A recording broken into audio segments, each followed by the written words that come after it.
ಇವತ್ತು ನಾನು ಸತೀಶ್ ಅಣ್ಣವ್ರಿಗೆ ಕೇಳುವಂತ ವಿಚಾರ ಮುಂಚೆ ಕೂಡ ಕೇಳಿದ್ದೀನಿ.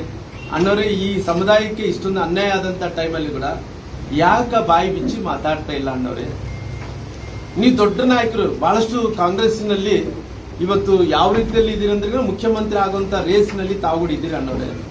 ಈ ಸಮುದಾಯಕ್ಕೆ ಇಷ್ಟೊಂದು ಅನ್ಯಾಯ ಆದಂತ ಟೈಮ್ 187 ಕೋಟಿ ರೂಪಾಯಿ ಭ್ರಷ್ಟಾಚಾರ ಆಯ್ತು.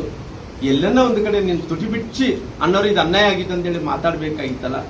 ಮಕ್ಕಳಿಗೆ ಸ್ಕಾಲರ್ಶಿಪ್ ಇಲ್ಲ, ಸಾಕ್ಸ್ಗಳಿಲ್ಲ, ಬೂಟ್ಗಳಿಲ್ಲ, ಇಲ್ಲಿ ತನಕ ಇದೆ ಯಾವುದೇ ಟಮ್ ಇಲ್ಲ, ಎಲ್ಲವನ್ನು ಕೂಡ ನೀವು ಗಾಳಿ ತೂರಿ ಇಷ್ಟೊಂದು ಭ್ರಷ್ಟಾಚಾರ ಆದಂತ ಟೈಮ್ ಮಾತಾಡಿಲ್ಲ.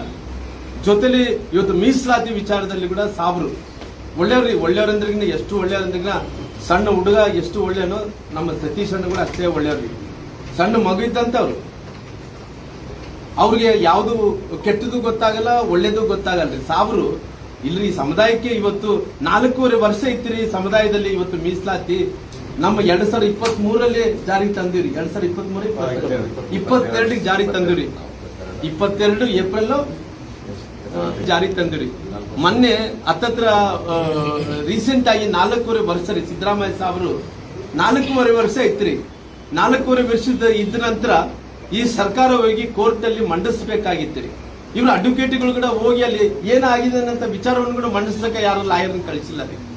ಆಮೇಲೆ ಇವ್ರು ಕೂಡ ಇವತ್ತು ಮೀಸಲಾತಿ ಏನ್ ಇವತ್ತು ಕಡಿಮೆ ಮಾಡಿದಾರೋ ಕೋರ್ಟ್ ಅಲ್ಲಿ ಅಬ್ಜೆಕ್ಷನ್ ಫೈಲ್ ಮಾಡಿರೋಂಥದ್ದು ಕಾಂಗ್ರೆಸ್ನ ನಾಯಕರು, ಅವರು ಹಿಂಬಾಲಕರು, ಸತೀಶ್ ಅಣ್ಣವರು ಹಿಂಬಾಲಕರು ಸೇರಿ ಕೋರ್ಟ್ ಅಲ್ಲಿ ಆಗಿ ಕೋರ್ಟ್ ಅಲ್ಲಿ ಇವತ್ತು ಸ್ಟೇ ಮಾಡಂತ ಕೆಲಸ, ಪಾರ್ಸಲಿ ಸ್ಟೇ ಮಾಡಂತ ಕೆಲಸ ಮಾಡಿದಾರೆ. ಇಲ್ಲಿ ತನಕಾಗಿದೆ. ನಮ್ಮ ಸಾಬ್ರು ಏನು ಮಾತಾಡಿಲ್ಲ ರೀ ಸತೀಶ್. ಹಂಗಾಗಿ ಈ ಸಮುದಾಯದ ಮತಗಳನ್ನು ಪಡ್ಕೋಬೇಕಂದೇಳಿ ಭ್ರಮದಲ್ಲಿದ್ದಾರೋ ಬಹುಶಃ ಅವರು ಈ ಸಾರಿ ಸಾಬ್ರು ಫೇಲ್ ಆಗ್ತಾರೆ.